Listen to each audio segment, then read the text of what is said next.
are you? We're just about to transition into my face on the stream, so I'm getting ready to let you know how we're going to do this. Typically it's a Q&A, we just talk about how the stream has been going along the last few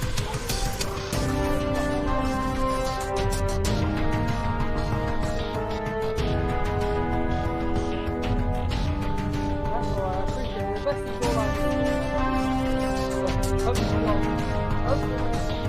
I'll introduce you, so just stay on the line.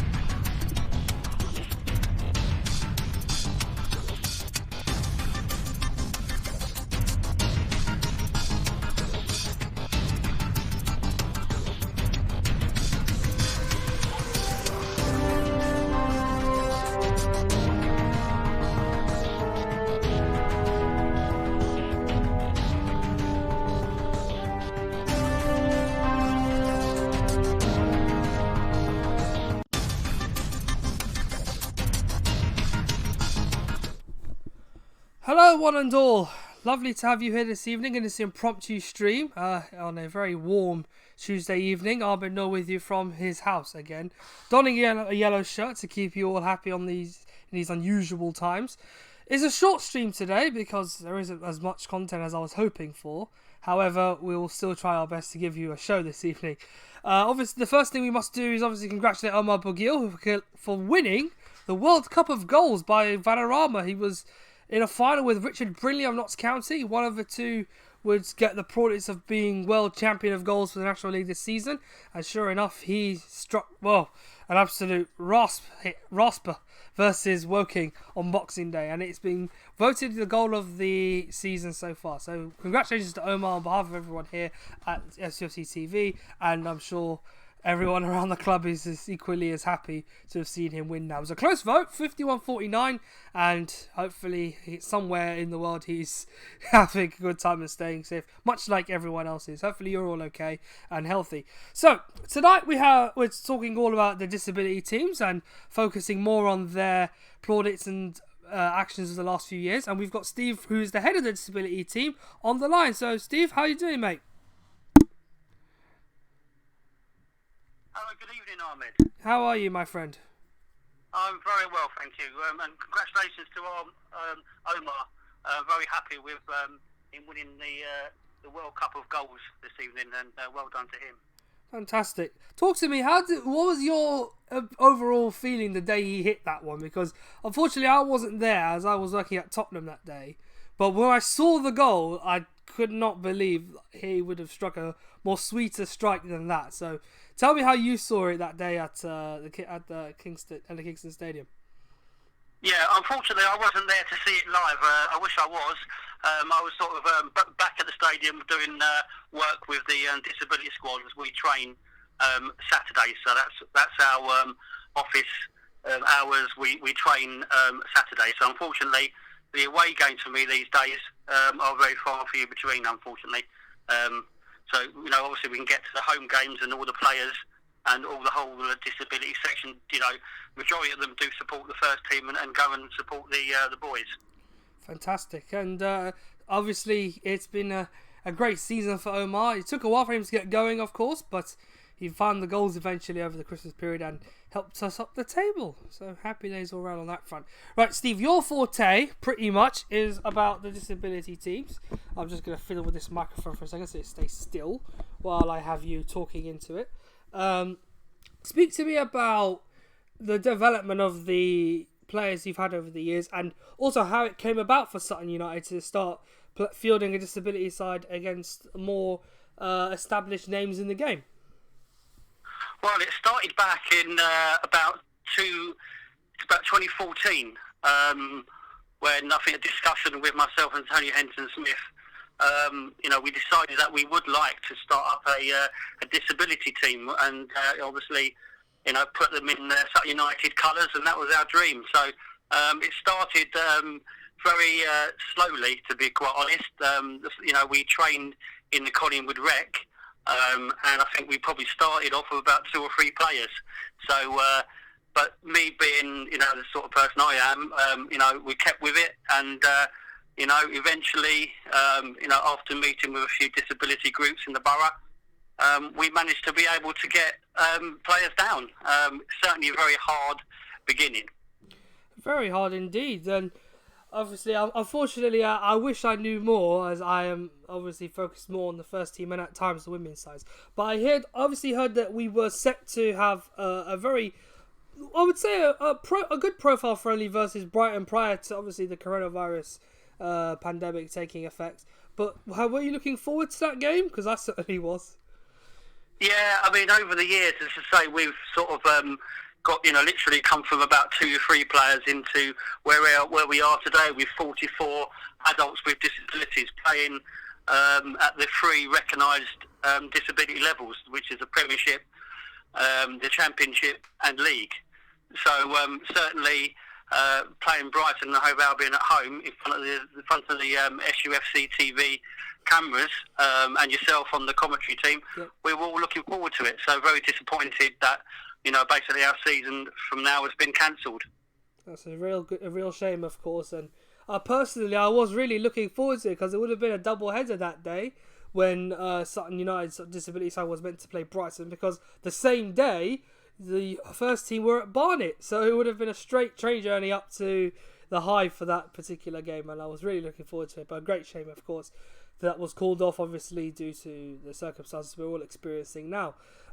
So obviously you've had a few good years building up the team and trying to find some of the best talent that the area can provide you. Who stood up for you this year, obviously pending the end of the season being called very early? Yeah, as I say, big shouts out really for the whole squad, especially the players that have been there from day one.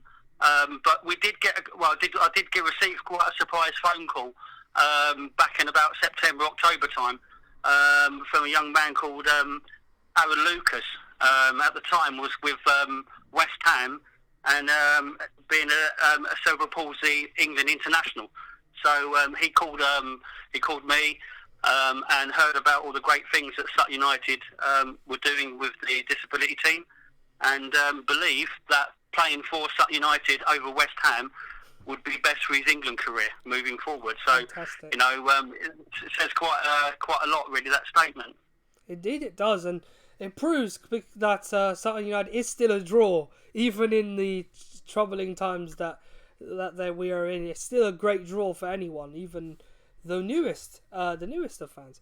Shaw Mills has come in with a nice little question on the live chat for you. Is training still on for Saturday, Steve? I don't know about that. No, I think he's pulling my leg. I think all the squad know. Unfortunately, the training. Unfortunately, the whole season now has been postponed. Obviously, the FA rules from the National League down as suspended or certainly expunged cancelled and everything. Null and void. Yeah, it's all cancelled from now, unfortunately, and then we just look forward to our end of season charity game in July and our end of season awards party on the 31st of July. So we've still got something to look forward to, and certainly as we mentioned the Brighton game earlier, it's not cancelled, it's just postponed. So we'll get another date going for that. And look forward to certainly seeing the SUFC TV back there. Absolutely. I personally am looking forward to doing that game, and it will be a great honour to call it when Brighton's disability side come over to Gander Green Lane for that particular friendly. It's a shame, of course, that it was called off the time that it was. But Steve, talk to me about obviously your thoughts and your opinions regarding the change in heart from the FA now in regards to the decision to expunge all divisions below the National League for the season. What was your initial reaction, and what were your thoughts or actions to hope for a better outcome in terms of the team getting some football played, hopefully sooner rather than later? Yeah, I mean, certainly from the disability side, I was quite pleased they made the decision nice and early. I think we went very early with our decision to cancel training for the foreseeable future. Because of our players with disabilities, we didn't want to put them in any danger whatsoever. So, we went very, very early with cancelling our training, and respect to all the players who are finding it difficult at these times.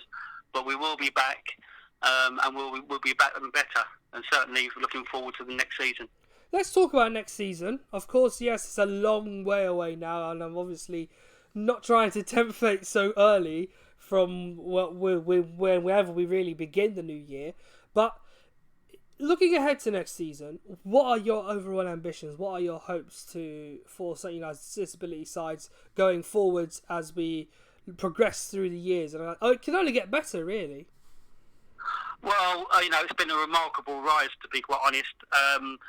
Just 12 months ago, in the 2018-2019 season, obviously the last season to be completed, where we had remarkable success. It's not just one team we've got three teams, as I mentioned. We've got three teams from all the recognisable FA disability levels. So we've got a team in the Premiership, Championship and League.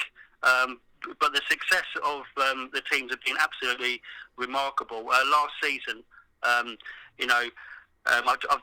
listed the successes of last season. If you wouldn't mind me That's adding all right. that. Go ahead. Right. The FA People's Cup runners-up, which is absolutely remarkable achievement. Yeah, fantastic. You're talking very close to Wembley. The final was in St George's Park, so we actually got all the way to the final. The final, you get 6 teams from all around the UK that have got to the final, so there's 6 teams final. And we managed to beat some very, very good sides along the way. I think we beat Bournemouth, Liverpool, if I'm right, and Newcastle. Those are some very big ringers right there. Anyone that hears Bournemouth, Liverpool and Newcastle in a trio as teams you've beaten a season, you suddenly think, hello, what's this? This is a team. Well, it's a pretty amazing story where we've come from. If you saw the first training session, you probably would have laughed at us, to be honest. But the FA People's Cup final, we managed to get through to the actual final itself. So, not just the final 6, but the actual final. Yeah. And we lost to Reading Deaf in the live televised final on the BBC Red Button. Ironically, I was watching some of those games on my laptop, and your team caught my eye that day. I think it's the only game I've watched Sutton's disability team play, sadly. But they were very good that day. It was a real shame that the result went the way it did. But you can't take it away from them. That afternoon was probably one of the best days, I dare say, in club history, because you're at St George's Park. You're on the verge of not only winning a tournament, a FA recognised tournament that's broadcast nationally, but you're possibly going to receive your trophy on the Wembley pitch of the cup final, which is, I've spoken to people at Wembley before who've received those medals and trophies there on the day, and they've literally talked of having the best, probably one of the finest days of their lives, being privileged and honoured. That sort of day would have been fantastic for Sutton, but there's always hope, I'm sure, to take a step further next time around and win that competition. Yeah, that is the goal, and it's sort of it's a dream of all the players, and I think they wouldn't have even dreamt at the beginning that we would have got so far. And to be fair, on the day, Reading Deaf, but they were the better side, no problems with that. But what I would say about the FA People's Cup, it's a brilliant cup for everybody, and I think it's the biggest cup in the UK by some far. It is. It's very close to. I think, dare I say, it is almost in terms of like standards for where just beginners or amateurs getting involved in the game. You can clearly see it being very close to rivaling the major tournaments in the country. Some of them, like the trophy and the vase, are more or less for the teams that are challenged on that level below the Football League. But when you look at the People's Cup, it gets millions involved. It gets people interested in the game. You get to stand at Wembley if you win the competition and be at the England training facility at St George's Park. Those are great opportunities for the club, I'm sure. There's some questions I want to give you, Steve, that have come in. Ryan Ford is coming, asking, when am I going to be captain for the team? I'm the louder person. Yeah, I can't argue with that. Definitely, Ryan is the loudest person, and is a great an ambassador for disability section. He's been great, and he's been there from day one. And Ryan is actually assistant head of the disability section, so He's certainly, he's done a great job, and he's been very instrumental in the successes of the team. But what I wanted to mention as well is, just, it's not just, these. I've got a list of successes. Yes, please roll off. Well, I'll just say, and also as well, we in the 2018-19 season went to Belfast for the Irish FA George Best Community Cup. Yep. With Wrexham saying, it's their word, saying this is the biggest disability tournament in Europe, and somehow, and I must say, well deserved. Sutton United, we won. 72 teams, 2 days of football. And we managed to win the cup, and Ryan, who's just asked the question, he lifted the trophy probably for the finest day so far for the disability teams. Talk to me about that tournament. Obviously, I'm sure you want to wax lyrical about the side you be and everything, but talk to me about the time you spent over in Ireland and how much of an enjoyment did you gain from being. How much of a enjoyment did you have from being there and seeing other clubs trying to reach the same goals as you? I'm sure there was a few established clubs there too who were hoping for success, much like Sutton. No one expected Sutton to win, though. You never expect the underdog. Yeah, I think we're probably not the underdogs anymore. Certainly now, we're quite respected on the sort of national level, I would say, and certainly we made the final before that two years in a running, only losing to penalty kick. So we went over there with the thought of trying to win that tournament, and fair credit to the boys, and they managed to do that. And probably our greatest day, I would say, certainly alongside the People's Cup final. It's tough to say what was the better achievement, but certainly both are memorable.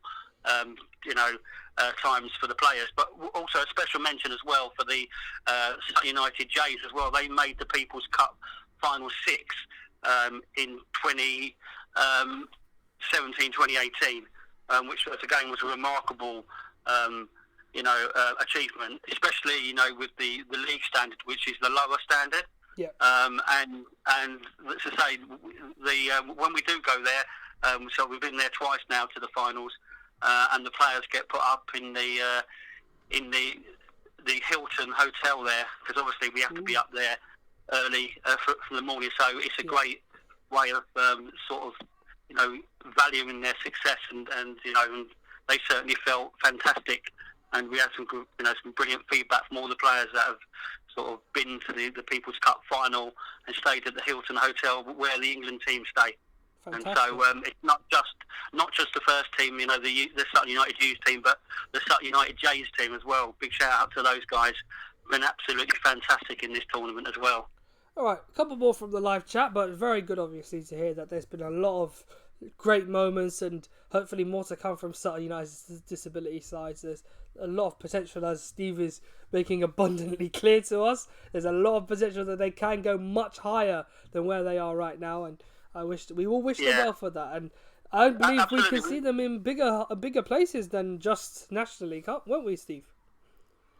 Well, we certainly. I'm only running down the list, but obviously, if you take a question, that's fine. So let's see. My producer, or our producer for the whole channel, James King's coming with a question. What are the links between the first team and community teams? We know the first team management used to watch the community teams train and keep an eye on skill levels. So yeah, this is more or less a question that I'm sure you'd be well able to answer, Steve. Right. Sorry. What sort of link is there? Or is that what you're asking? Yeah. What are the links like between the first team and community teams? Yeah, no, what I would say is, Doswell, Sir Doswell, can I call him? The complete he's fine, he's legend, always, I'm sure he's listening, hearing you say that. Well, to be honest, he started all the community, the community club ethos at Sutton United.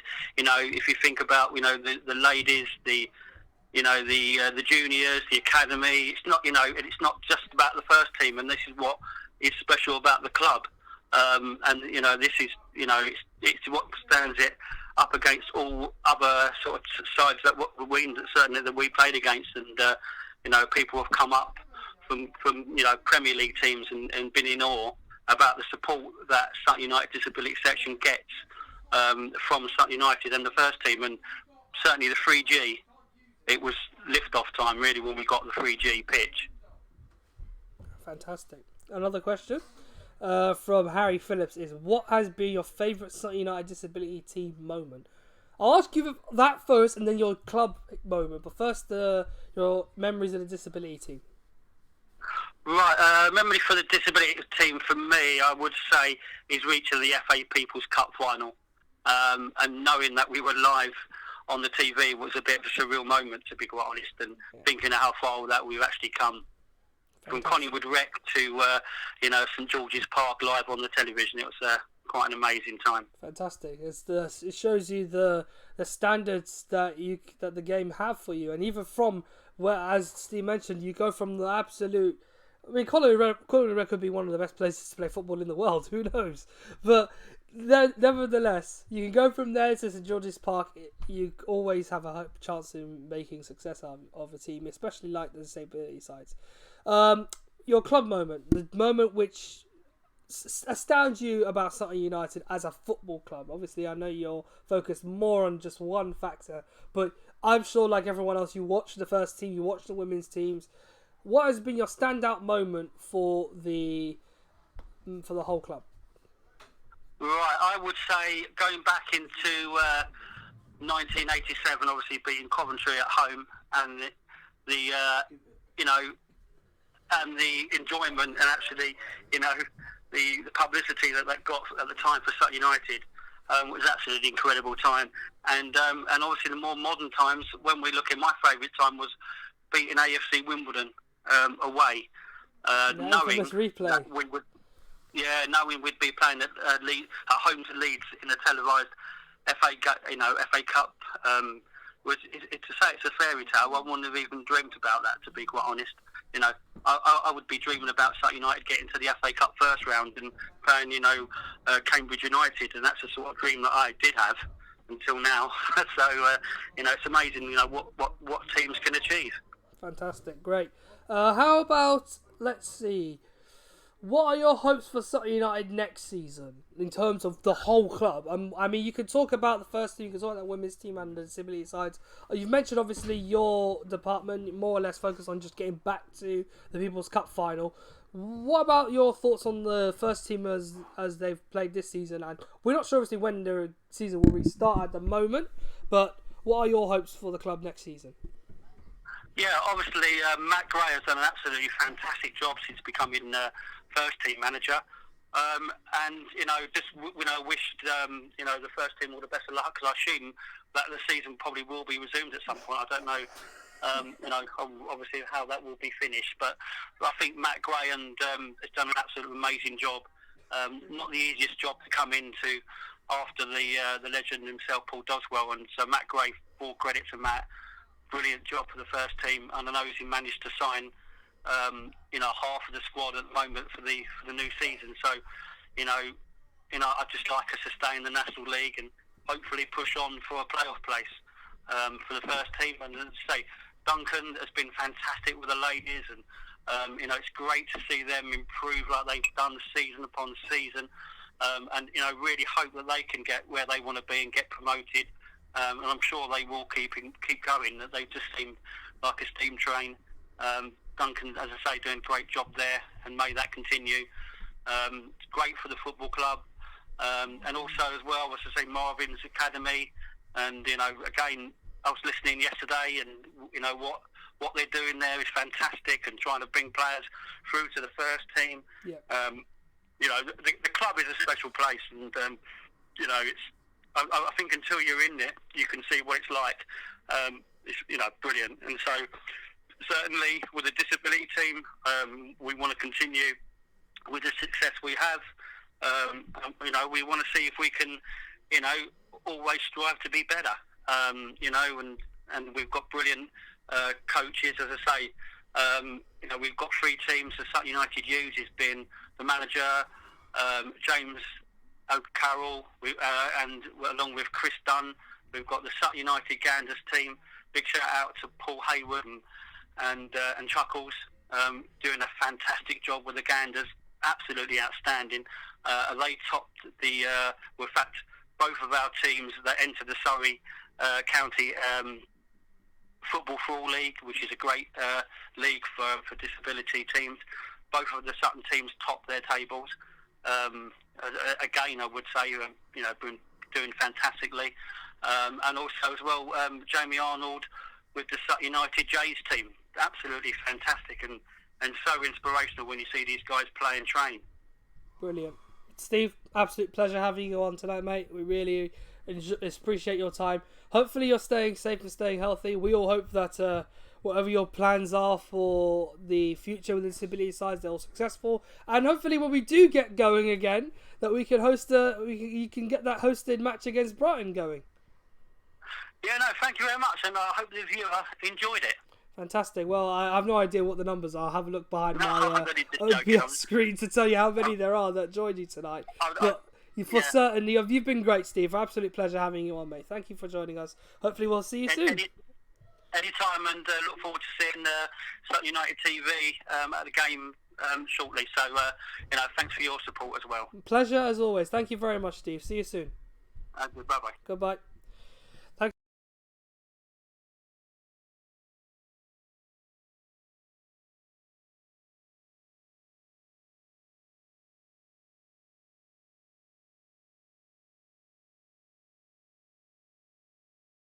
As I've mentioned, there's always that glittering moment under the arch at Wembley at the Cup Final where you receive a trophy. So, it's time to go back in time again. More of a personal choice. This evening I've picked a game which pretty much started my love for Sutton United, and hopefully it will work at the first opportunity. I've had a few troubles with my OBS this evening. But we're going back in time. It's a year or so ago, and on a very chilly night in October. Commentary comes to Sahel Sahi again. This time it's at home to Chesterfield. It's not the one from this season. It's the one from the last season. Well, I don't know if we can call this current season last season, but who cares? More or less, it's a brilliant game for me, and I pretty much encapsulated it and showed me what Sutton meant to the community and to everyone who supported that club. It was under Dawes, and it was close to, I believe it was close to Remembrance Day, so they had to hold a minute silence. In fact, it was from when the Leicester City owner passed away. So, a very captivating game. Hopefully you can enjoy this as part of our short but minute stream this evening, but we'll get this game on for you and hopefully you can enjoy it.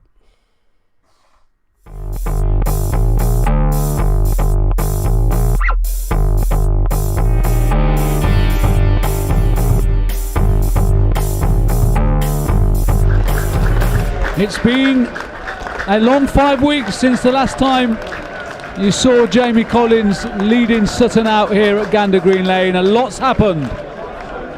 We've kept on winning though in the National League, and we're hosting Chesterfield this evening. And Paul Doswell sticks with the same 11 who won away at Hartlepool.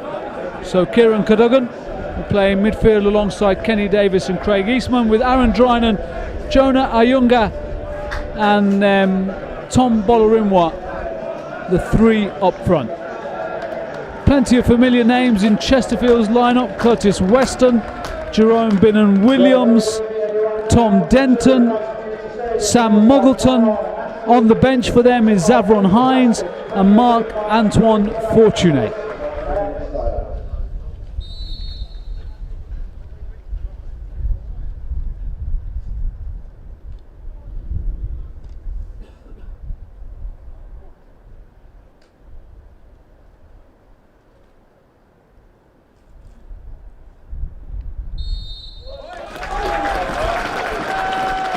As minute silences go, that was as good as you'll ever hear. Absolute silence for a whole minute. Chesterfield, who haven't won since late August, they started off like a house on fire, winning their first 3 games in the National League, and since then they're without a win. And it's Sutton who are attacking the Collingwood Road end in the first half. Too strong, goal kick to the visitors. Ayunga Spins away from Smith. Muscles him away. Drinan makes a run to the far post. His attempted cross was blocked by Rowley. Davis with the corner kick. Collins makes a run towards the near post. Smith heads it away. Shaw helps it on to Rowley. Chased by Cadogan and Drinan. Collins has plenty of time. Picks out Davis. Closed down by Williams. Cadogan to Eastman. Thomas.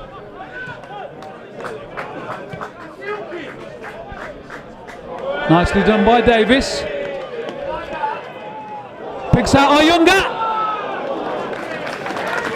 Lovely play by Kenny Davis.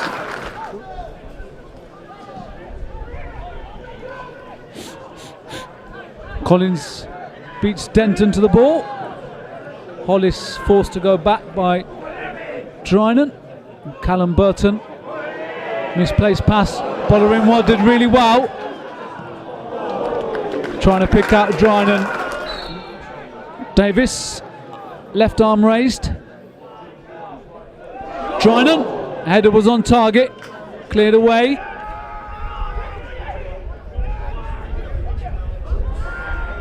Bolarinwa. Collins. His effort was blocked by Hollis.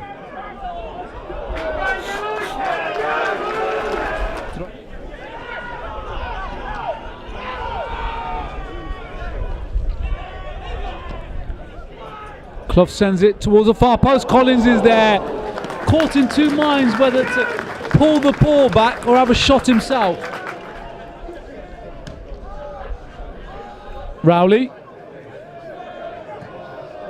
Smith looking for the run of Kiwomya. Shepherded out of play, both man and ball, by captain Jamie Collins. Shaw. On to Williams. Behind Kiwomya.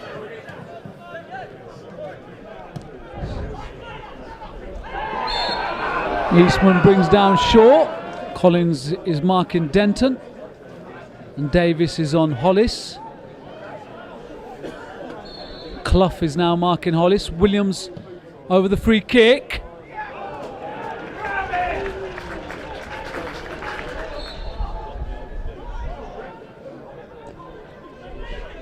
Bolarinwa! I said it wasn't, Tiz was. Collins wins the header. Falls to Cadogan! Not far away. Takes a deflection. Bolarinwa comes short.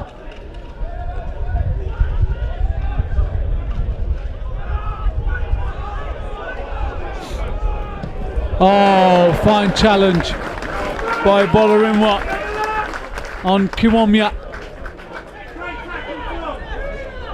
Davis onto Bolarinwa. He's onside. Needs a bit of composure. Pulls it back. That was saved by Maguire. Shot by Cadogan. Blocked by Maguire. And Chesterfield. How are they not behind? Sutton have made all the play.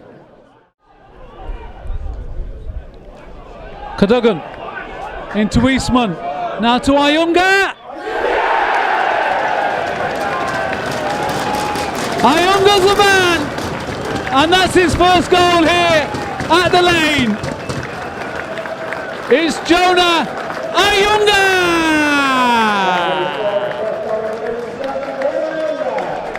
and it's Sutton 1, Chesterfield 0, and they've deserved that lead. Yeah. And also, I think, also due to his improved performances as well. Kiwomya's cross blocked. Hollis goes back, takes a deflection, and Burton's clearance comes off. I thought Drinan. Referee doesn't agree. Davis. Thomas. Collins tries to pick out Ayunga, headed away by Muddleton.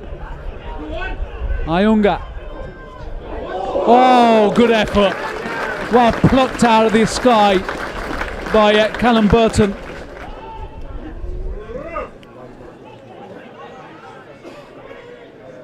Cadogan wins the header.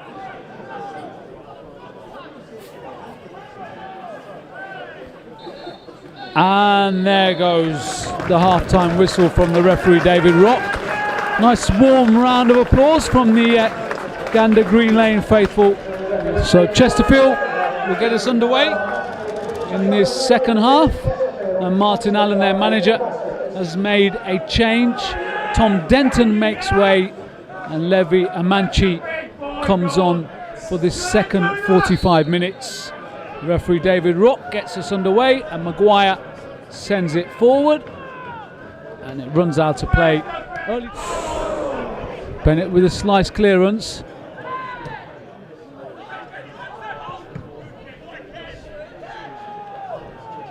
Trying him with a flick on to Bolarimwa. Cadogan. Oh, unfortunate. Still in play, Ayunga.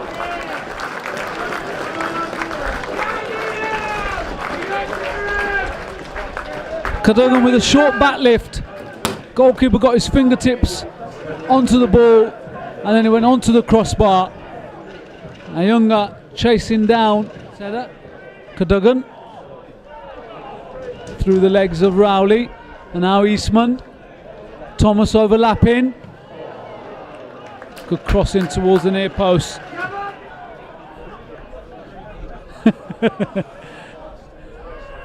Good challenge by Clough. Some of the Chesterfield players were claiming for a penalty. Headed away by Clough, only as far as Rowley. Eastman snapping away at him. Smith, his forward ball comes off Cadogan, and Hollis has to go back to his goalkeeper. Maguire. Good tackle by Bolarimwa. And I think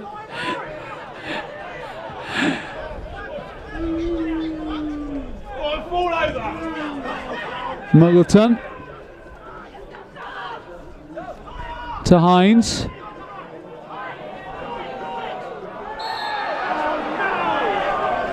The referee once again. It's Hines who take it and wastes it. It's taken. Reed sends it forward. Clough underneath it. Amanchi. Ball finds its way through to Shaw. Smith with an effort!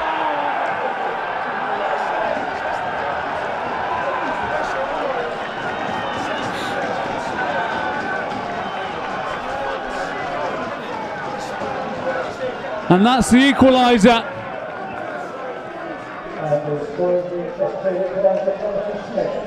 That's their first effort on target. Jeremy Butler with the free kick. Burton spills it.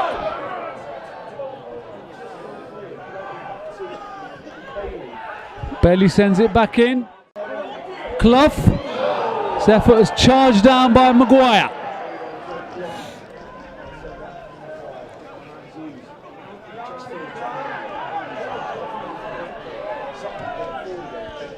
Bennett sends it forward. Thomas cleared away. Collins and Brown got in each other's way. Here comes Rowley. Beckwith picks it up.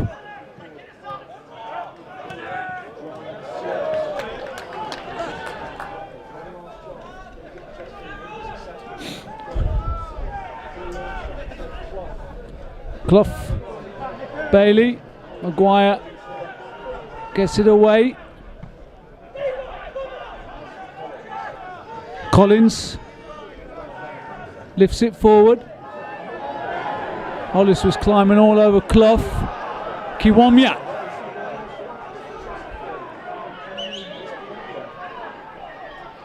It's had a quiet game. Kiwomya heads to the corner flag.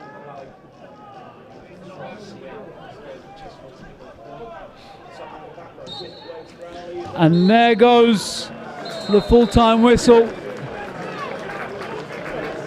It's ended Sutton United 1, Chesterfield 1.